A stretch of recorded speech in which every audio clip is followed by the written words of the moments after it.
Bonjour et bienvenue sur la chaîne YouTube d'Autoplus. Je suis très heureux de vous retrouver ici dans l'arrière-pays niçois pour vous présenter cette auto que j'ai face à moi. J'ai nommé le nouveau Volkswagen Tayron, un SUV 7 places qui se veut premium. Alors qu'est-ce que ce Tayron nous propose, que ce soit en termes de design intérieur-extérieur, d'équipement ou encore de sensations de conduite? C'est ce que nous allons voir tout de suite.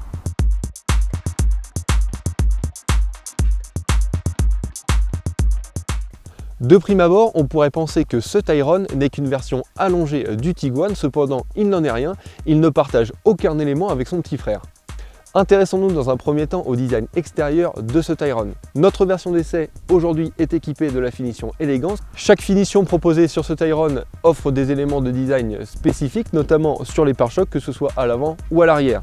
Cette finition élégance nous propose ces petites ailettes en chrome qui sont vraiment très sympas. Sur la partie basse, vous avez par contre du plastique, mais qui se fond très bien, surtout le bouclier avant. Et si on remonte sur toute cette partie avant, on remarque également cette barre de LED qui relie les deux feux entre eux. Une barre de LED qui est commune désormais à beaucoup de modèles de chez Volkswagen. Précisons également que notre version élégance est équipée de feux Matrix. Pour terminer sur toute cette partie avant, on remarque également ce capot sculpté qui rajoute du caractère à ce Tayron. Le Tayron, c'est le deuxième SUV le plus imposant dans la gamme de chez Volkswagen. Il se place directement entre le Tiguan et le Touareg. C'est vrai que quand on l'a face à nous, on a quand même de belles proportions avec 4,79 m de longueur, 1,85 m en largeur et 1,67 m en hauteur. À titre de comparaison, il est 24 cm plus long que l'actuel Tiguan. Sur le profil de ce Tayron, on remarque des éléments de design spécifiques avec notamment ces entrées d'air qui sont bien réelles et présentes de chaque côté. Vous avez ces très belles jantes en 19 pouces qui sont prises dans ces arches de roues semi-circulaires qui rajoutent vraiment un petit côté baroudeur à ce Tayron, notamment par le fait qu'elles sont en plastique. Si on continue sur l'arrière, on remarque cet élément de design que Volkswagen, que les designers appellent une crosse de hockey et qui vient vraiment asseoir le profil de ce Tayron. Un profil qui est vraiment assez fuyant, notamment avec cette ligne de toit qui vient redescendre vers l'arrière. Nous voici désormais à l'arrière du Tayron et on remarque tout de suite sur cette partie supérieure la lunette arrière qui est quand même assez étroite. Alors je vous précise tout de suite que ça ne se ressent pas à la conduite, on a quand même une très bonne visibilité à l'arrière. Si on redescend, vous avez cette grande partie qui intègre les feux et cette barre de LED qui relie justement ces deux feux à l'arrière. Cette partie s'affine en son centre, ce qui donne une certaine finesse au design de ce Tayron. Le logo de la marque qui est désormais illuminé juste ici. Alors on va pas se mentir, ça fait quand même un petit peu gadget, mais bon, ça a le mérite d'être présent. Le nom du modèle est écrit en toutes lettres et si on descend sur toute cette partie basse, vous avez cette bande de chrome qui s'étend sur toute la largeur de cette partie arrière du Tayron qui est spécifique à notre finition élégance. Un catadioptre pareil qui s'étend sur toute la largeur et sur la partie basse un diffuseur qui est en plastique.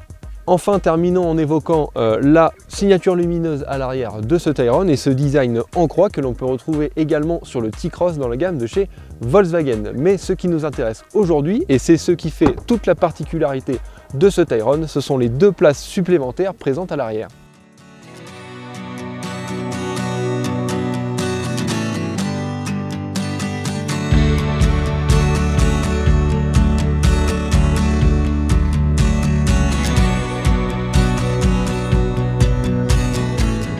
Alors, comme vous allez pouvoir le remarquer, l'accès aux places à l'arrière n'est pas fait pour les grands gabarits. Il faudra enjamber comme ceci, vous y installer, actionner cette petite molette et nous sommes installés à l'arrière du Tayron. Alors, ce sera parfait pour les petits enfants, mais pour les plus grands, il faudra s'installer au chausse-pied.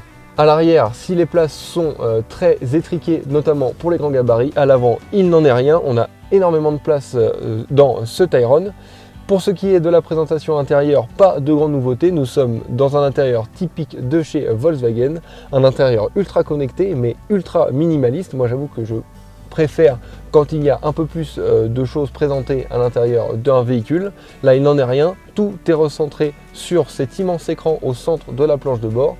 Un écran d'une dimension de 12,9 pouces. Alors pour ceux qui voudraient encore plus grand, sachez qu'en option, vous avez un écran de 15 pouces qui est de série sur la finition Airline. Pour le reste, face à moi, j'ai un petit écran d'instrumentation de 10,25 pouces dans lequel sont retransmises toutes les informations relatives à la conduite. J'ai face à moi un très bon volant qui est chauffant, qui intègre désormais des retours bien physiques et non haptiques, car oui, Volkswagen a écouté les critiques des clients qui n'aimaient pas trop justement les boutons à retour haptique, puisque dans la conduite vous pouviez actionner accidentellement des fonctionnalités de la voiture. Désormais vous avez bien le retour des boutons physiques.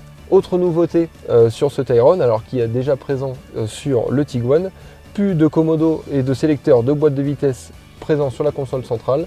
Désormais le sélecteur est juste derrière le volant à l'aide de ce commodo. Pour ce qui est de l'éclairage ou encore des essuie-glaces et des clignotants, tout est recentré sur le commodo à ma gauche. Alors ça va être un peu difficile à prendre en main, mais les propriétaires vont s'y faire assez rapidement, je n'en ai pas de doute. Le Tayron étant un SUV qui se veut premium, on a quand même une très belle finition à l'intérieur du modèle et également de très beaux matériaux, notamment avec cette sellerie en alcantara et en simili-cuir, du simili-cuir que l'on retrouve également ici sur la coudoir, mais également de part et d'autre de la console centrale ou encore sur toute cette partie basse de la planche de bord, pardon. Sur le dessus de cette planche de bord, on retrouve du plastique moussé de bonne qualité. Alors, sur cette finition élégante, on a droit à du bois, en tout cas c'est ce qu'on nous a dit, mais quand on tape dessus, c'est vrai que ça m'a l'air... Enfin, ça résonne un peu comme du plastique. Sinon, vous avez cette petite partie anodisée qui rajoute un côté élégant à l'intérieur de ce Tayron. Côté équipement, vous avez double chargeur à induction, 2 prises USB type C, cette petite molette qui vous permet à la fois de régler le volume du système multimédia, mais également les différents modes de conduite entre confort, sport ou encore individuel. Vous avez le frein de parking électrique juste ici. Sinon, à l'avant, vous retrouverez énormément d'espace de rangement, notamment dans les contreportes ou encore sous la console centrale. Dans cette finition élégance, le Tayron embarque tout un tas d'équipements, des équipements que l'on retrouve sur l'écran principal, parce que oui, il vous permet de tout paramétrer et de tout configurer. On a notamment des sièges qui sont massants et chauffants, mais également un éclairage d'ambiance qui est assez poussé et encore une fois entièrement configurable dans cet écran central. Dans votre navigation, un assistant vocal directement de chez Volkswagen qui intègre ChatGPT, mais également les différents modes de conduite ou encore la caméra 360 dans lequel on peut naviguer pour, dans le cas de certaines manœuvres, éviter de frotter ce Tayron qui est quand même très imposant, on le rappelle. Maintenant que les présentations sont faites, il est temps désormais d'emmener ce Tayron sur la route pour voir ce qu'il a à nous proposer.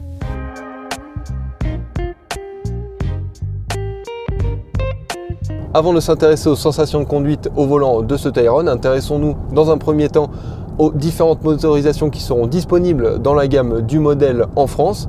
Sachez que 4 versions seront mises à la vente pour les futurs clients.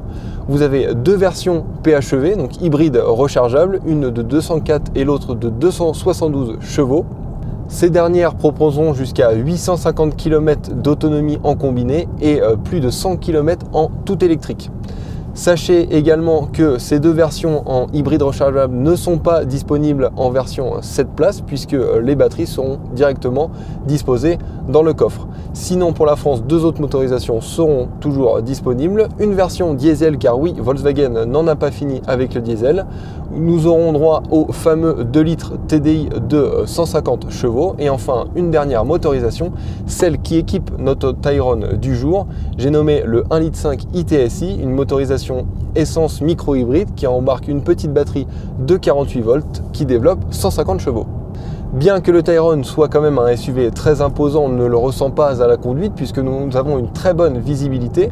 On est assis très en hauteur, le capot est assez court et on remarque assez facilement les limites de la voiture. Notre finition élégance est équipée d'un système de suspension baptisé DCC par Volkswagen qui s'adapte aux conditions de la route, notamment quand la chaussée est un peu dégradée et qui s'adapte également au style de conduite du conducteur. Sachez que dans le mode de conduite individuel, Ce mode DCC est paramétrable sur 15 positions différentes, du plus confort au plus sportif. Alors, on va se l'avouer tout de suite, en tout cas, moi personnellement, je ne remarque pas trop de différence entre la position 10 et la position 11, mais en tout cas, on remarque une vraie différence quand on le positionne en mode confort, où le Tyrone adopte un style plutôt doux et plutôt avenant, qui sera parfait notamment lors des grands trajets en famille. Et une fois que l'on met en mode sport, on ressent que la suspension se raffermit, le Tyrone devient plus incisif sur la route, même s'il reste quand même des mouvements de caisse en mode sport. Une fois que l'on met un peu de rythme au volant de ce Tyrone, on se rend compte qu'il y a quand même encore quelques mouvements de caisse, mais en se rassurant en se disant que ce n'est vraiment pas la philosophie de ce Tyrone qui est vraiment fait pour les longs trajets et non pas pour attaquer sur les petites routes. On sent vraiment que le Tyrone est fait pour rouler justement en mode confort, puisqu'il gomme très bien les aspérités de la route, notamment les dodanes ou encore quand la chaussée est un peu abîmée. Notre motorisation ITSI du jour est couplée à une boîte de vitesse DSG à 7 rapports, qui est plutôt douce et plutôt avenante, ce qui est très agréable en ville. Point négatif de cette motorisation, c'est le bloc en lui-même, 150 chevaux pour un SUV qui pèse entre 2,7 tonnes et 2,8 tonnes vu le gabarit, ça reste quand même un peu juste. Sur les phases de relance, c'est vraiment très compliqué, on sent vraiment que le moteur est vraiment à la peine, notamment ici sur les routes de montagne où ça grimpe pas mal. Autre point négatif de cette motorisation, c'est vraiment le bruit qui est très présent dans l'habitacle, notamment dans les hauts régimes. Regardez, si je me mets en deuxième vitesse,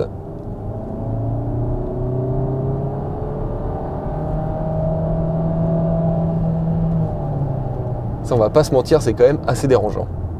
Et enfin, en ce qui concerne les consommations, Volkswagen annonce entre 6,5 et 6,9 litres au 100. Mais évidemment, nous attendrons les mesures du labo d'AutoPlus pour confirmer ces chiffres.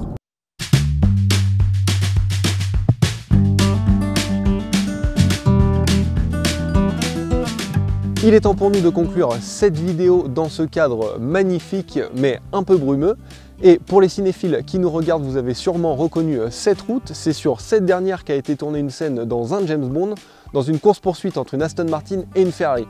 Alors certes, je n'ai pas le même charisme ni la même voiture, mais revenons à ce qui nous intéresse ici, à savoir le Tyrone et plus particulièrement à ses tarifs. Sachez que son prix d'appel est fixé à 51 900 €. À ce prix-là, vous avez un Tyrone en finition Life Plus équipé de cette motorisation essence micro-hybride et peut grimper jusqu'à 69 700 € en finition Airline exclusive et équipé du moteur PHEV de 272 chevaux.